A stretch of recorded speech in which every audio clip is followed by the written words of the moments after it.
Ìṣe àwọn Àpọ́stélì orí 6. Ǹjẹ́ ní ọjọ́ wọn nì, nígbà tí iye àwọn ọmọ ẹ̀yìn ń pọ̀ sí, ìkùnsínú wà nínú àwọn Hélénì sí àwọn Hébérù, nítorí tí a ń ṣe ìgbàgbé àwọn opó wọn ní ìpínfúnni ojoojúmọ́. Àwọn méjìlá sì pe ọ̀pọ̀lọpọ̀ àwọn ọmọ ẹ̀yìn jọ sọ́dọ̀. Wọ́n wí pé, kò yẹ tí àwa ìbá fi ọ̀rọ̀ Ọlọ́run sílẹ̀ kí a sì máa ṣe ìránṣẹ́ tábìlì. Nítorí náà, ará, ẹ wo ọkùnrin 7 nínú yín, olórúkọ rere, ẹni tí ó kún fún ẹ̀mí mímọ́ àti fún ọgbọ́n, ẹni tí àwa ìbá yàn sí iṣẹ́ yìí. Ṣùgbọ́n àwa yóò dúró ṣinṣin nínú àdúrà ìgbà àti nínú iṣẹ́ ìránṣẹ́ ọ̀rọ̀ náà. Ọ̀rọ̀ náà sì tọ́ lójú gbogbo ìjọ.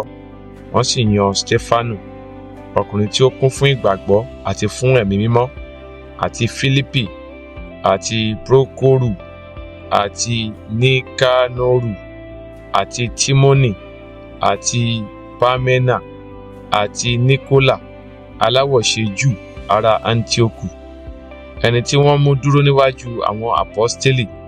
Nígbà tí wọ́n sì gbàdúrà, wọ́n fi ọwọ́ lé wọn. Ọ̀rọ̀ Ọlọ́run sì gbilẹ̀. Iye àwọn ọmọ ẹ̀yìn sì pọ̀ sí gidigidi ní Jerúsálẹ́mù. Ọ̀pọ̀ nínú ẹgbẹ́ àwọn àlùfáà sì fetí sí ti ìgbàgbọ́ náà. Àti Stefanu, tí ó kún fún oore-ọ̀fẹ́ àti agbára, ó ṣe iṣẹ́ ìyanu àti iṣẹ́ àmì ńlá láàrin àwọn ènìyàn. Ṣùgbọ́n àwọn kan dìde nínú àwọn ti sínágọ́gù, tí à ń pè ní ti àwọn Líbátínì, àti ti ará Kírénì, àti ti ará Alexandria, àti nínú àwọn ará Kílíkíà, àti ti Éṣíà. Wọ́n ń bá Stefanu jiyàn, wọn kò sì lè kó ọgbọ́n àti ẹ̀mí tí ó fi ń sọ̀rọ̀ lójú. Nígbà náà ni wọ́n bẹ àbẹ̀tẹ́lẹ̀ àwọn ọkùnrin, tí wọ́n wí pé, àwa gbọ́ ọkùnrin yìí ń sọ ọ̀rọ̀ òdì sí Mósè àti sí Ọlọ́run. Wọ́n sì ru àwọn ènìyàn sókè, àti àwọn àgbààgbà àti àwọn akọ̀wé. Wọ́n dìde sí i, wọ́n gbá a mú, wọ́n mú wá sí àjọ ìgbìmọ̀.